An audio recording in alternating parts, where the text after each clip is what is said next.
Hi friends, அனைவருக்கும் வணக்கம். நம்முடைய லாஜிக்கல் ட்ரேடர்ஸ் கப் சேனலை சப்ஸ்கிரைப் பண்ணிக்கக்கூடிய அனைத்து நண்பர்களுக்கும் நன்றி. இன்னைக்கு நம்ம நிஃப்டி மார்க்கெட் எப்படி நடந்திருக்கு இந்த வீக் ஃபுல்லா அப்படிங்கிறத அனலைஸ் பண்ணிட்டு வேர்ல்டு மார்க்கெட்ல என்னென்ன மாதிரியான சேஞ்சஸ் இருக்கு, அதுல இந்தியன் மார்க்கெட் இது எப்படி இம்பாக்ட் ஆகும், இதுல எஃப்ஐஐ டிஐயோடைய ரோல் என்னவா இருக்கு, ஸோ இப்போ எஃப்ஐஐ என்ன கேட்டகரியில் இருக்காங்க அப்படிங்கிற டீட்டெயில்ஸ் எல்லாத்தையும் அனலைஸ் பண்ணிட்டு நெக்ஸ்ட் வீக் மார்க்கெட் வந்து எப்படி நடக்க சான்ஸ் இருக்கு அப்படிங்கிறதும் அதுல மண்டேக்கான என்ட்ரியை நம்மளோட பாயிண்ட் ஆஃப் வியூல அனலைஸ் பண்ணுவோம். ஸோ இன்னைக்கு நம்ம வேர்ல்டு லெவல்ல மார்க்கெட் டீட்டெயில்ஸ் எல்லாம் பார்க்கலாம். அப்படின்றப்ப இப்போ கரண்ட் இன்னைக்கு பாத்தீங்கன்னா யூஎஸ் மார்க்கெட் பாத்தீங்கன்னா டவ் ஜோன், எஸ்பி 500, நாஸ்டாக் எல்லாம் பாத்தீங்கன்னா 0.5% இருந்து 1% வரைக்குமே பாசிட்டிவா இருக்கு. யூரோப்பியன் மார்க்கெட்டும் பாத்தீங்க அப்படின்னா மேபி 1.5 இருந்து 2% வரைக்குமே பாசிட்டிவான சிம்டம்ஸ் காட்டுது. ஏசியன் மார்க்கெட்லயும் பாத்தீங்கன்னா மேக்ஸிமம் இண்டெக்ஸ் எல்லாமே பாத்தீங்கன்னா பாசிட்டிவா தான் இருக்கு. மேபி 1% இருந்து 0.5% இருந்து 1.5 வரைக்குமே பாசிட்டிவ் டீடைல்ஸ் தான் காட்டிட்டு இருக்காங்க. ஸோ வேர்ல்டு லெவல்ல மார்க்கெட் எல்லாமே பாசிட்டிவ் மாடல் இருக்கும்போது இந்தியன் மார்க்கெட்டும் கண்டிப்பா பாசிட்டிவாக தான் சான்சஸ் இருக்கு. ஸோ கிஃப்ட் நிஃப்டியும் பாத்தீங்கன்னா மார்க்கெட்ல 25,700 பிளஸ் அப்படிங்கிற லெவலில் தான் இப்போ கரண்ட்ல ட்ரேட் ஆகிட்டு இருக்குதான். ஸோ ஓகே, இப்போ நம்ம வேர்ல்டு மார்க்கெட்ல எல்லாமே பாசிட்டிவா இருக்கு, இந்தியன் மார்க்கெட் சிம்டம்ஸும் பாசிட்டிவா தான் இருக்கு. அப்படின்றப்ப நம்ம டைரக்ஷன் வந்து எப்பயுமே கன்ஃபியூஸ் ஆகாத ஒரே விஷயம், ஈஸியா நம்ம மார்க்கெட் பாசிட்டிவா இருக்கு, மேலதான் போகும் அப்படின்னு முடிவு பண்ணிடலாம். ஓகே, அப்ப மேல போகும் அப்படின்னா எந்த லெவல் வரைக்கும் போகும், எது வரைக்கும் போனா நமக்கு அடுத்தடுத்து ரெசிஸ்டன்ட் இருக்கு, அதுக்கப்புறம் டைரக்ஷன் எப்படி ஃபார்ம் ஆகும், இன்ட்ராடேல நமக்கு இதை எந்த லெவல்ல நம்ம இந்த என்ட்ரியா பிளான் பண்ணலாம், இந்த விஷயங்களை தான் இப்போ நம்ம அடுத்து பார்க்க போறோம்.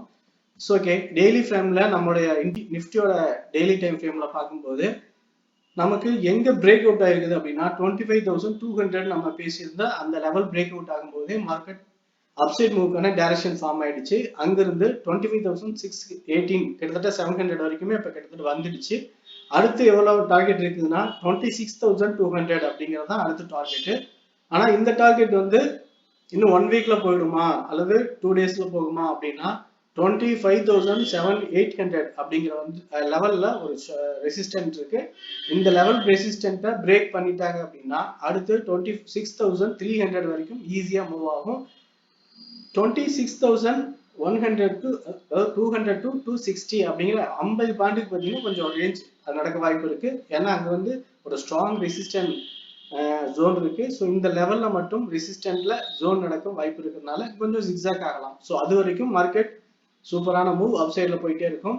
All time high break out ஆனால், அதாவது 26,300 லெவல் பிரேக் அவுட் ஆனா அடுத்து எந்த லெவலுக்கெல்லாம் போகலாம் அப்படின்ற விஷயத்த ஃபர்தரா பார்க்கலாம். ஸோ நான் இப்போ வரைக்கும் நமக்கு அடுத்த டார்கெட் 26,300 அப்படிங்கிற லெவல் தான். ஸோ அந்த லெவல் மூமெண்டம் நம்ம நாளைக்கு எப்படி என்ட்ரில எடுக்கலாம், டைரக்டா மார்க்கெட் ஓப்பன் ஆகும்போது என்ட்ரி எடுத்துட்டோம் அப்படின்னா நம்ம கரெக்ஷனுக்கு எல்லாம் அடுத்து நடக்கும்போது மாட்டிக்குவோம்.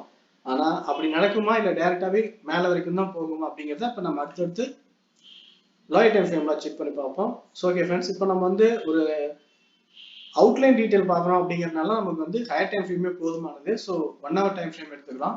1 hour டைம் ஃப்ரேம்ல இப்போ கரண்ட்ல நம்மளுடைய ரெசிஸ்டன்ஸ் சப்போர்ட் லெவல் அப்படின்னு நம்ம பார்க்கறது பார்த்தீங்கன்னா 25,230 அண்ட் 25,550. ஸோ இந்த ரெண்டு லெவல்ல வந்து நமக்கு ஸ்ட்ராங் சப்போர்ட் இருக்குது.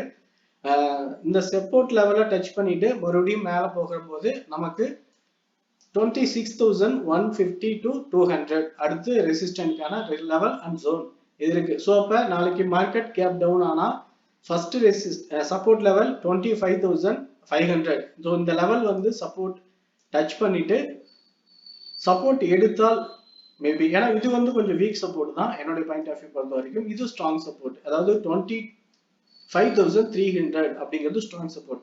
இந்த லெவல் சப்போர்ட் எடுத்தா மறுபடியும் மார்க்கெட் டைரக்ஷன் மேல போகலாம். அப்படி சப்போர்ட் எடுத்து போகும்போது இந்த லோ வந்து நம்ம ஸ்டாப் லாஸ் வச்சுட்டு ஹை பிரேக் அவுட் ஆனதுல இருந்து 26,200 வரைக்குமே நம்ம ஹோல்டிங்க வச்சுக்கலாம். சூப்பரா இருக்கும், மார்க்கெட் டைரக்ஷன் நல்லா இருக்கும், வாய்ப்பு இருக்கு. ஆனா இந்த லெவல் பிரேக் அவுட் ஆனா அடுத்து 25,300 வரைக்குமே வெயிட் பண்ணி இந்த லெவல் சப்போர்ட் எடுத்துட்டு போகும்போது இந்த மெத்தடை ஃபாலோ பண்ணலாம். ஸோ 1 by 1 நம்ம டார்கெட்டை அப்சைட் நோக்கி வச்சுக்கலாம். ஏன்னா ஒரே நேரத்தில் அந்த மொத்த டார்கெட் முடிஞ்சிடாது, கொஞ்சம் டைம் எடுத்துக்கும். ஸோ நல்ல மொமெண்டம் இந்த மாதிரி வோல்டிலிட்டியில ரேலி மொமெண்டம் ஆகுது அப்படின்னா நம்ம இங்கிருந்து சூப்பரான ஹோல்டிங் வச்சு எடுக்கலாம். அப்படி இல்ல ஜிக்ஸாக் மொமெண்டம் இந்த டைப்ல இப்படி ஒரு மார்க்கெட் ரேஞ்ச் மூவ் அப்படின்ற மாதிரி நம்ம முன்னாடி சொல்லியிருக்கோம். இப்படிதான் போகுது அப்படின்னா நீங்க ஃபர்ஸ்ட் டார்கெட் டச் பண்ணும்போது புக் பண்ணிட்டு அதுக்கப்புறம் கரெக்ஷன்ல மறுபடியும் பை பண்ணிக்கலாம். ஸோ இந்த மெத்தடை ஃபாலோ பண்ணி நம்ம டார்கெட் வரைக்கும் ஹோல்ட் பண்ணலாம். த சேம் டைம் என்ன ஸ்ட்ராட்டஜியை பேஸ் பண்ணலாம் அப்படின்னு பார்த்தா என்னுடைய point of view open range break out அப்படிங்கிற லெவலை ஃபாலோ பண்ணலாம். ஆனால் வோல்டிலிட்டி ஹையா இருக்கும்போது அதை அவாய்ட் பண்ணிக்கலாம். ஏன்னா லாஸ்ட் 2 டேஸா 2 to 3 டேஸா பார்த்தீங்க அப்படின்னா வோல்டிலிட்டி பெருசா இல்லை. ஆனால் அட் த சேம் டைம் மொமெண்டமும் ரொம்ப வீக்காக தான் இருந்தது. எந்த இடத்துலன்னா இந்த லெவலுக்கு அப்புறம் 25,300 நமக்கு இந்த லெவல் சப்போர்ட் லெவல் எடுத்துக்கிட்டு மேலே போகும்போது மார்க்கெட் டைரக்ஷன் பார்த்தீங்கன்னா ஜிக்ஸாக்கா மேலே மட்டும் தான் போயிட்டு இருக்கு. ஸோ கீழே வரல. ஸோ அதனால இந்த டைரக்ஷன்ல வந்து நம்ம லோயர் லோ வந்து ஸ்டாப் லாஸ் வச்சு போனா ஈஸியா இருக்கும். ஹை டைம் பிரேக் அவுட் ஆகும்போது நம்ம என்ட்ரி எடுத்துக்கலாம். ஸோ ஓகே, அது பார்த்தீங்கன்னா ஒரு ரெட் கேண்டில் ஃபார்ம் பண்ணி அந்த லோ பிரேக் அவுட் ஆகும்போது ஓப்பன் ரேஞ்ச் பிரேக் அவுட்ல நமக்கு லோ பிரேக் அவுட் ஆயிடுச்சு டவுன் சைட் போகலாம் அப்படின்னு போயிட வேண்டாம். ஏன்னா இது பையிங் மார்க்கெட்டு. ஸோ பையிங் மார்க்கெட்ல பையர் சைட்ல தான் நமக்கு மொமெண்டம் ஸ்ட்ராங்கா இருக்கும். ஸோ லோ பிரேக் அவுட் ஆகி ரெட் கேண்டில் கீழே வந்தாலும் அதுக்கப்புறம் மறுபடியும் இந்த ஹை பிரேக் அவுட் வரைக்கும் வெயிட் பண்ணி ஹை பிரேக் அவுட் ஆயிடுச்சுன்னா நம்ம இந்த லோவர் ஸ்டாப் லாஸை வச்சு அப்புறம் காலுக்கான ஹோல்டிங்கை வச்சுக்கலாம். ஒருவேளை நமக்கு வேற சில சப்போர்ட் ரெசிஸ்டன்ட் பேஸ்ல நமக்கு என்ட்ரியை பிளான் பண்ண முடிஞ்சது அப்படின்னா நம்ம இங்கேயே சப்போர்ட் எடுத்து மேலே போகும்போது கன்ஃபர்மேஷன்ல ஹோல்ட் பண்ண ஆரம்பிச்சிடலாம். ஓகே, இதெல்லாம் நம்மளுடைய பாயிண்ட் ஆஃப் வியூல நெக்ஸ்ட் மண்டேக்கான என்ட்ரியா நம்ம பார்க்கலாம். ஸ்ட்ரைக் செலெக்ஷன் பொறுத்த வரைக்கும் இப்போ ரொம்ப ப்ரீமியம் ஹையா இருக்குது அப்படின்றப்ப ஒரு சின்ன ரேஞ்ச் ஃபார்ம் பண்ணி அதுக்கப்புறம் மேலே போகும்போது தான் நமக்கு ப்ரீமியம் கம்ஃபர்டபுளா கிடைக்கும். ஸோ ட்ரெண்டிங் மொமெண்டம் அப்படி போயிட்டு இருக்கிறதுனால நமக்கு 25,500 to 600 அப்படிங்கிற ரெண்டு லெவல்ல எந்த ஸ்ட்ரைக் எடுத்துக்கிட்டாலுமே ஓகே தான். ரேஞ்ச் மூவ் அப்படின்ற மாதிரி இப்படி ஒரு மொமெண்டம் ஃபார்ம் பண்ணி அதுக்கப்புறம் பிரேக் அவுட்ல நமக்கு போகிற மாதிரி சிம்டம்ஸ் கிடைச்சதுன்னு நம்ம டெலிகிராம்ல இன்டிமேட் பண்றோம். கன்ஃபார்ம் பண்ணிக்கோங்க. அப்போ மட்டும் நீங்க ஓடிஎம் வந்து அவாய்ட் பண்ணிட்டு கொஞ்சம் டைம் எடுத்து பிரேக் அவுட்லுக்கு அப்புறம் நம்ம இந்த மணியை எடுத்துக்கலாம். ஓகே ஃப்ரெண்ட்ஸ், நிஃப்டியை பொறுத்த வரைக்கும் மார்க்கெட் டைரக்ஷன் எப்படி இருக்கு, நாளைக்கு எப்படி நடக்க வாய்ப்பு இருக்கு, என்ட்ரி எந்த ஸ்ட்ராட்டஜி பேஸ் பண்ணி எடுக்கலாம், எந்த ஸ்ட்ரைக்கை செலக்ட் பண்ணலாம் அப்படிங்கிற என்னுடைய பாயிண்ட்ல நான் பார்க்குற விஷயங்கள் எல்லாத்தையும் உங்களோட ஷேர் பண்ணிருக்கேன். இந்த வியூ பிடிச்சிருந்தா லைக் பண்ணுங்க, உங்க ஃப்ரெண்ட்ஸ் சர்க்கிள் ஷேர் பண்ணி சப்போர்ட் பண்ணுங்க. உங்க ஒப்பீனியன் எதுவும் இருந்தாலும் கமெண்ட்ல சொல்லுங்க.